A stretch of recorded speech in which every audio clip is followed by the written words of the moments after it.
Baiklah teman-teman, hari ini kita akan melanjutkan materi kita dengan materi baru, yaitu bagian yang kelima dari verb of speech. Oke teman-teman.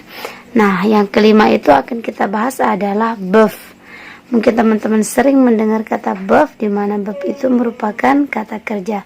Tapi untuk lebih barokahnya, so let's open our lesson by reciting basmalah together. Bismillahirrahmanirrahim. Semoga Allah memberikan kita kemudahan dalam menerima pelajaran. Amin amin ya rabbal alamin. Ya, seperti biasa teman-teman, kita akan membahas. Mungkin teman-teman merasa bab itu sangat sederhana teman-teman, tapi tidak sesederhana itu teman-teman. Nanti kita akan membahas secara detail bab itu seperti apa. Mungkin teman-teman hanya mengetahui bab itu yaitu kata kerja saja, tapi tidak sesederhana itu teman-teman. Nanti lihat bagian-bagiannya ya. Jadi tonton video ini sampai habis agar ilmu teman-teman menjadi sempurna. Oke, so mari kita langsung bahas. Seperti biasa kita akan bahas definisinya dulu, baru kemudian ke penjelasannya. Oke. Nah, sekarang kita baca dulu penjelasannya teman-teman. Habis itu kita akan jelaskan penjelasannya secara lebih detail ya. Oke. So mari kita baca. So let's read together. What is the verb? Verb adalah, verb are words that are used to show working or activities of person. Sekali lagi teman-teman. Verb are words that are used to show working or activities of person. Gitu ya. Nah, sekarang penjelasannya seperti apa nih? Verb are words adalah kata that are used yang digunakan to show untuk menunjukkan working or activities, pekerjaan atau aktivitas of person, dari seseorang. Jadi secara garis besarnya verb itu adalah pekerjaan ya teman-teman, pekerjaan dari orang. Nah, sekarang kita akan lanjutkan ke jenis-jenis dari verb itu sendiri teman-teman. Kinds of verb. Jadi jenis-jenis dari verb itu are 5. Banyaknya ada 5 ya teman-teman. Saya ulang. Kinds of verb are 5. Jadi jenis-jenis, ini kinds, ini bisa kita artikan jenis-jenis ya. Bisa juga diartikan dia ini ramah, tapi di sini kita artikan dia jenis-jenis. Oke, jadi kinds of verb ini artinya jenis-jenis dari kata kerja are 5, banyaknya ada 5. Mari kita mulai dari nomor yang pertama. Jadi nomor pertama teman-teman, verb itu namanya ordinary verb.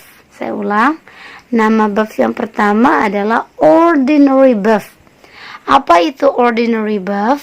Ordinary verb itu adalah kata kerja asli. Jadi yang namanya asli ya berarti kembali ke penjelasannya atau kembali ke definisinya, yaitu berupa pekerjaan. Nah, kita lihat contohnya teman-teman. Ada wash. Apa itu wash? Wash itu mencuci. Eat, makan. Drink, minum. Sleep, tidur. Go, pergi, etc dan lain-lain. Alright. Nah, dan teman-teman harus tahu juga ya, di mana kata kerja asli itu nanti ada namanya bab 1, bab 2, bab 3, dan nanti juga bisa menggunakan bab ing. Nah, bab 1, bab 2, bab 3 dan bab ing ini nanti teman-teman pelajari, nanti teman-teman gunakan di pelajaran tenses teman-teman. Oke, jadi sabar dulu, kenali dulu verb of speech-nya atau kelas katanya, baru nanti teman-teman setelah itu baru kita belajar grammar sedikit demi sedikit. Oke. Nah, sekarang kita lanjut ke bentuk verb yang kedua teman-teman. Jadi jenis verb yang kedua itu disebut dengan transitive verb. Kemudian yang ketiga namanya intransitive verb. Nah, nomor 2 dan nomor 3 ini teman-teman merupakan bagian dari ordinary verb. Jadi kalau nomor 2 otomatis dia juga termasuk nomor 1. Tapi nomor 2 dan nomor 3 ini diklasifikasikan secara detail, itu maksudnya teman-teman ya. Nah, sekarang mari kita bahas nomor 2 dan nomor 3. Nomor 2 ini kita baca yaitu transitive verb. Apa itu transitive verb? Jadi nanti kalau teman-teman dengar kata transitive verb, itu adalah kata kerja yang membutuhkan objek. Nah, sedangkan intransitive verb adalah kata kerja yang tidak membutuhkan objek. Nah, saya tekankan di sini teman-teman, teman-teman harus menguasai nomor 2 dan nomor 3, atau transitive verb atau intransitive verb. Kedua-duanya ini harus teman-teman bisa membedakannya, teman-teman. Kenapa kita harus tahu membedakan antara transitive verb dan intransitive verb? Kenapa? Apa fungsinya? Fungsinya sangat, nanti teman-teman akan mempelajarinya di active voice dan passive voice, gitu ya teman-teman. Dimana kalau transitive verb itu bisa masuk ke active voice dan bisa masuk ke passive voice. Sedangkan kalau intransitive verb dia tidak bisa masuk ke passive voice. Dia cuma bisa masuk ke active voice. Jadi nanti teman-teman ketika sudah bahas grammar, kalau teman-teman sudah kuat di dasarnya seperti transitive verb, intransitive verb, nanti teman-teman tidak akan kesulitan ketika membahas grammar. Itu maksudnya teman-teman ya. Saya ulang sekali lagi, transitive verb itu adalah kata kerja yang membutuhkan objek. Nah, mana contoh kata kerja yang membutuhkan objek, teman-teman? Kita lihat contohnya ada eat, yaitu makan, drink, minum, kemudian ada wash, mencuci, dan lain-lain. Nah, kalau kita buat di dalam kalimatnya dia seperti ini, teman-teman. I eat rice. I eat rice. Apa artinya? Saya makan nasi. Saya ini menjadi subjek, kelas katanya adalah pronoun, kemudian eats ini adalah verb transitif. Kenapa kita tahu dia verb transitif? Karena setelahnya itu rice, berupa langsung dia ke kata benda atau noun, maka kalau noun dia langsung bisa menjadi objek. Jadi eats ini dia membutuhkan objek. Oke, jadi I eat rice, saya makan nasi. Jadi ini eats ini merupakan kata kerja transitif. Ada cara mudah untuk mengetahui dia transitif atau intransitif. Bagaimana caranya? Caranya adalah kalau kata kerja tersebut bisa dimasuki oleh awalan me atau ber, maka kata kerja ordinary tersebut adalah transitive verb. Gitu caranya ya. Kita lihat contoh yang ada di sini, teman-teman. Eat yang artinya makan bisa dimasuki oleh awalan me, bisa kita artikan dia memakan. Seperti contoh yang di sini, saya memakan nasi. Bisa. Kalau bisa dimasuki oleh awalan me, maka eat ini adalah transitive verb. Minum, drink, meminum. Wash, cuci yang artinya ya bisa dimasuki me, mencuci. Seperti itu, oke. Mudah-mudahan bisa dipahami, oke. Jadi biar teman-teman tidak kebingungan transitive verb atau intransitive verb. Nah, sekarang kita lanjut ke penjelasan yang ketiga, yaitu ke lawan dari transitive verb, yaitu intransitive verb. Nah, kalau tadi kata kerjanya butuh objek, sedangkan kalau intransitif adalah kata kerja yang tidak membutuhkan objek. Contohnya ada go, artinya pergi, sleep, yang artinya tidur, kemudian take a bath, yang artinya mandi, dan lain-lain, teman-teman ya. Nah, sekarang kita lihat contoh kalimatnya, teman-teman. I go to school. Nah, sekarang mari kita cek. I ini adalah subjek, kelas katanya yaitu seperti yang di atas, pronoun.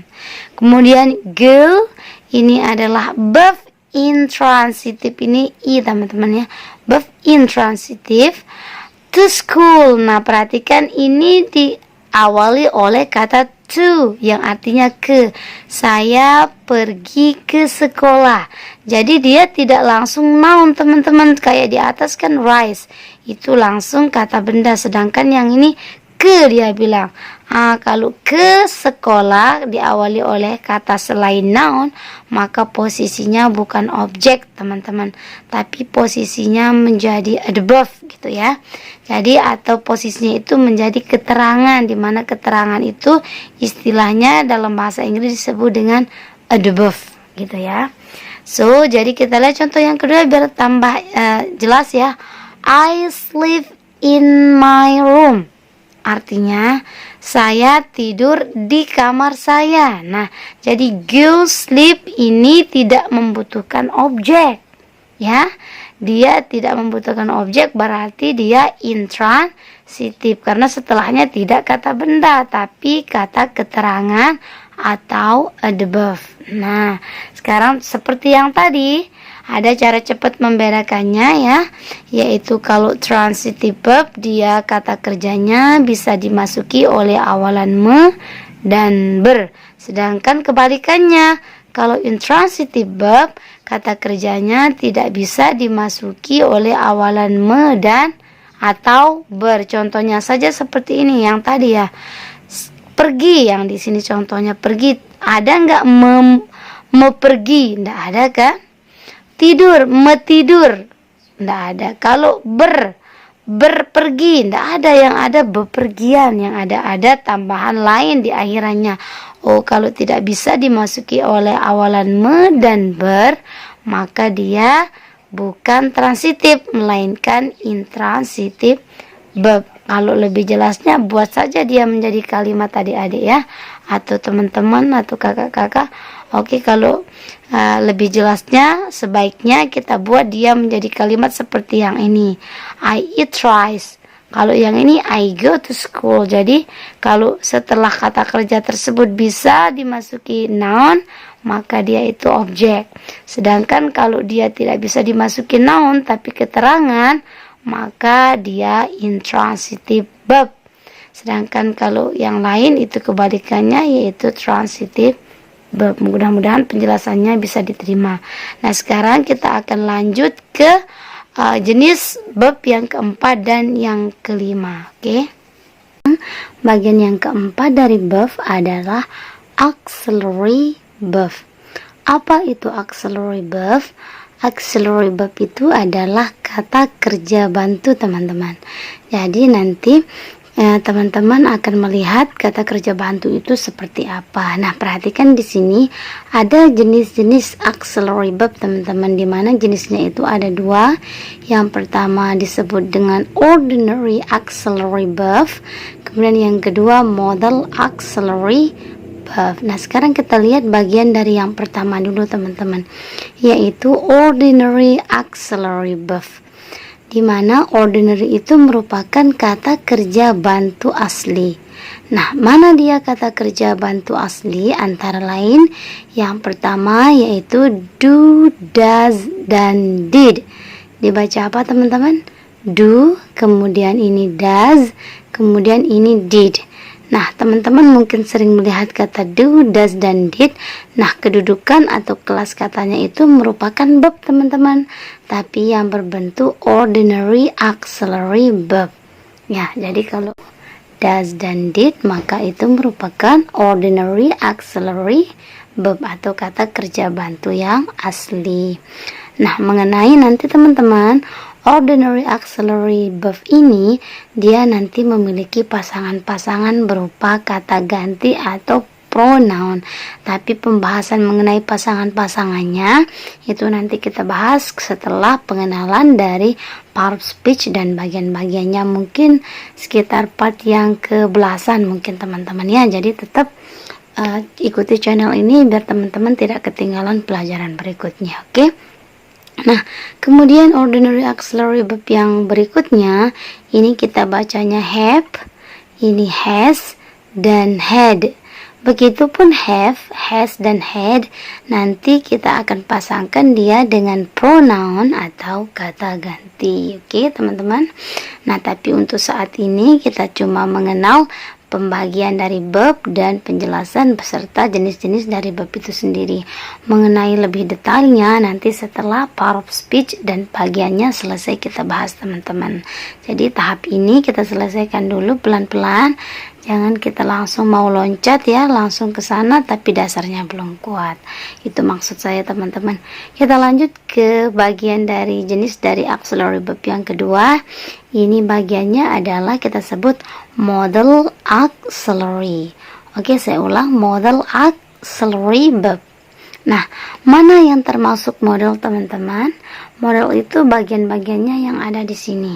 Oke, kita baca dari sini ya teman-teman. Ini dibacanya willed dan would, kemudian shall, kemudian should. Saya ulang, will, would, shall, should. Nah, artinya sama semua yang 4 ini teman-teman.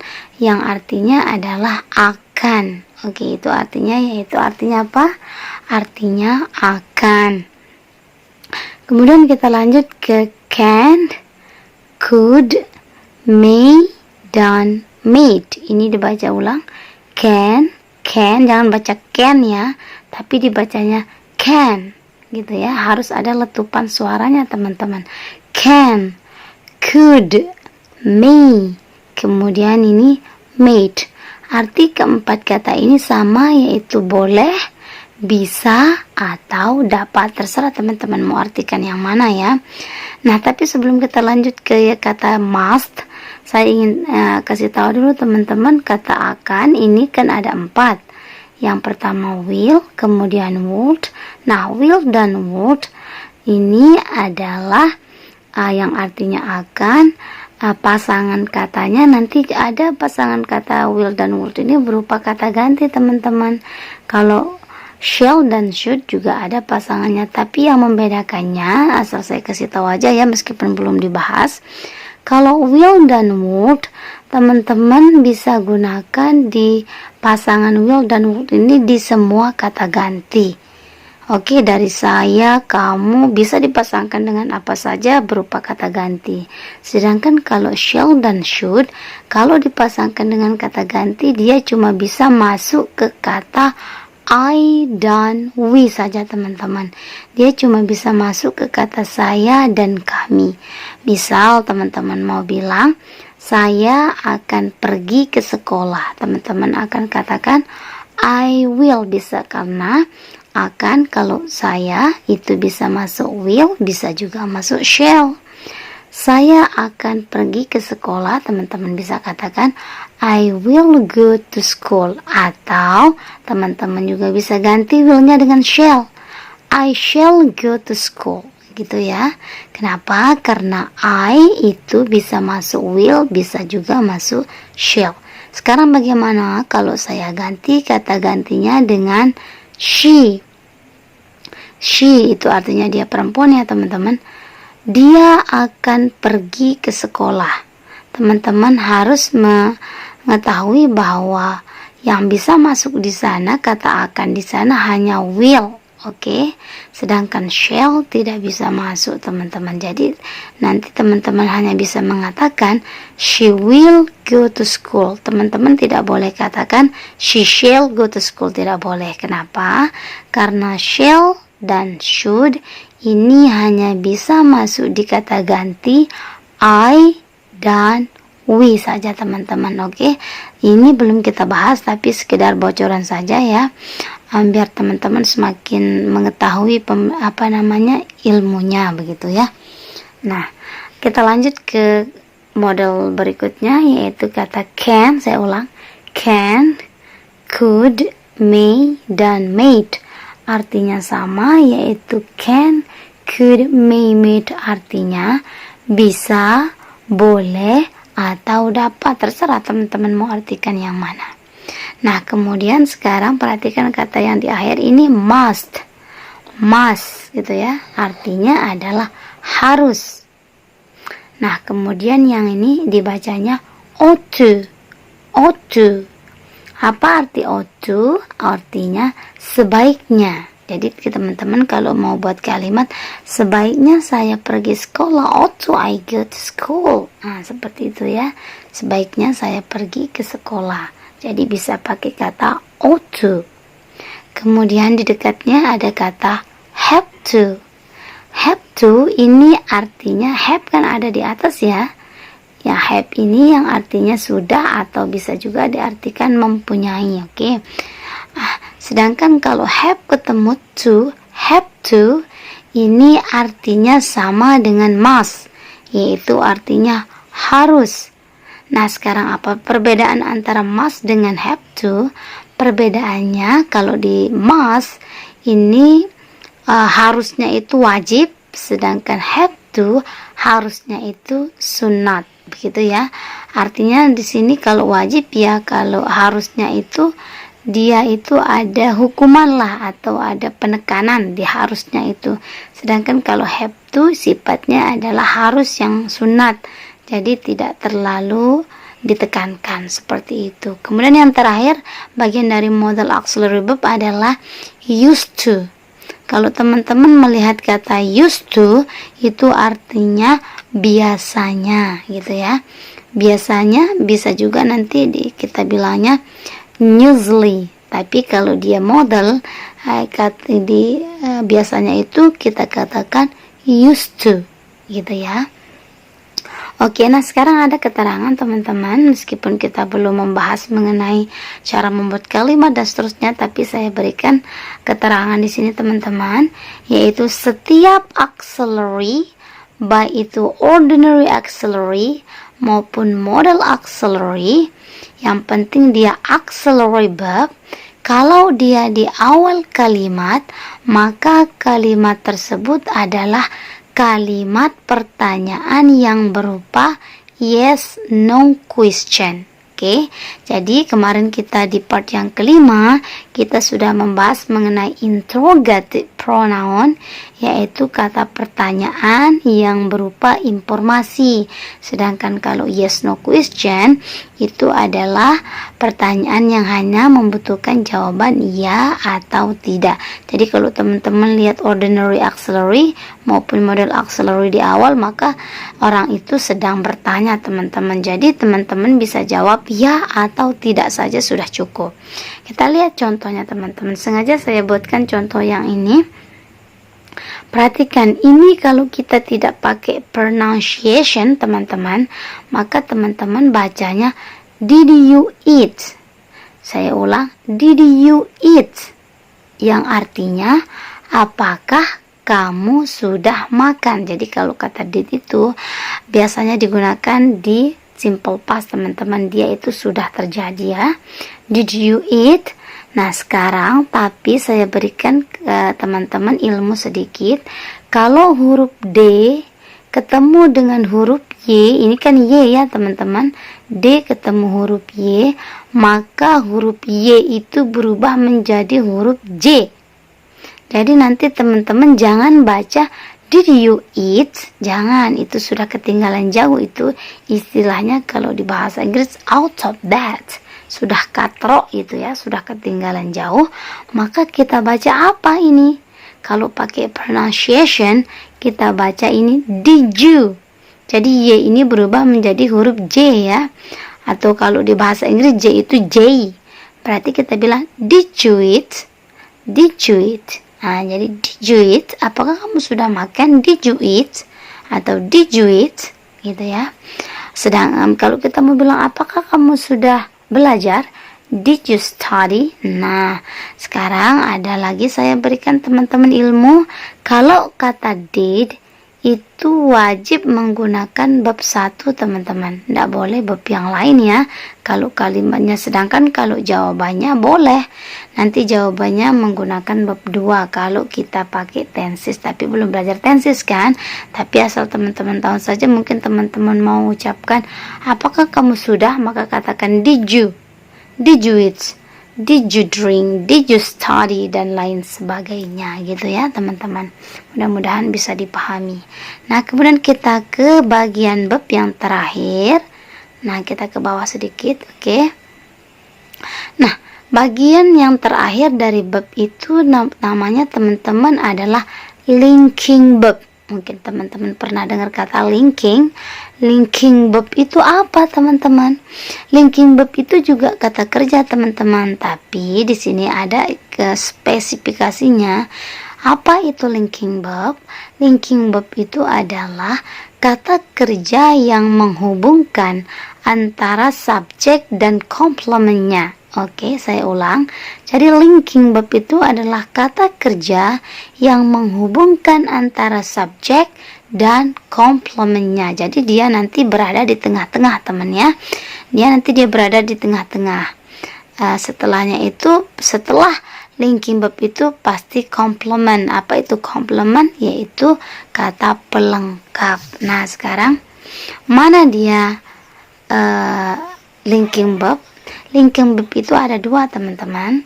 Yang pertama kita kenal dia dengan to be. Makanya to be itu merupakan linking ya, linking verb. Nah, to be itu di mana saja dia yang termasuk to be? To be itu antara lain, teman-teman, yaitu be. Nah, yang sering digunakan itu adalah be, ini dibaca be, kemudian ini dibaca been, kemudian ada kemudian ada is, kemudian ada are, kemudian ada was, kemudian satu lagi yaitu were. Nah, di sini teman-teman, kalau be dan been dan semua to be ini nanti kita akan pelajari secara mendetail di tenses, sama halnya dengan yang tadi ya, yang ada di auxiliary, dia akan dipasangkan dengan kata ganti. Tapi nanti pembahasannya insya Allah setelah part of speech, teman-teman, jadi sabar saja. Nah, sekarang perhatikan yang ini, ada be dan been, ada is, are, was, dan were. Nanti semuanya ini akan memiliki pasangan-pasangan berupa kata ganti. Jadi kalau teman-teman lihat kata lihat is, lihat are, lihat be, lihat been, maka teman-teman tahu kelas katanya apa. Kelas katanya? Kelas katanya adalah linking verb berupa to be. Jadi ini adalah linking verb. Oke. Jadi kalau ditanya apa kelas kata apa kelas kata is, apa kelas kata been dan seterusnya yang ada di bagian to be, kelas katanya adalah linking verb, gitu ya. Oke.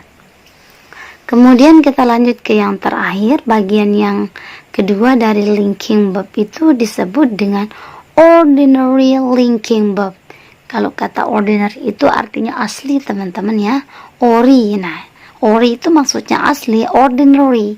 Ordinary linking verb artinya adalah linking verb yang asli. Itu artinya ya, kata kerja yang menghubungkan antara subjek dan komplement yang asli. Biasanya ordinary linking verb ini, teman-teman, biasanya dia itu contohnya itu adalah merupakan kata kerja. Kalau kita lihat sekilas, dia itu sama dengan ordinary verb, yaitu kata kerja asli yang berupa pekerjaan. Oke. Tetapi di sini pekerjaannya itu berupa panca indera manusia, teman-teman.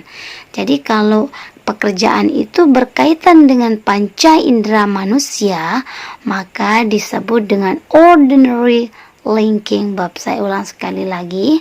Kalau ada pekerjaan yang berkaitan dengan panca indera manusia, maka dia itu termasuk ordinary linking verb.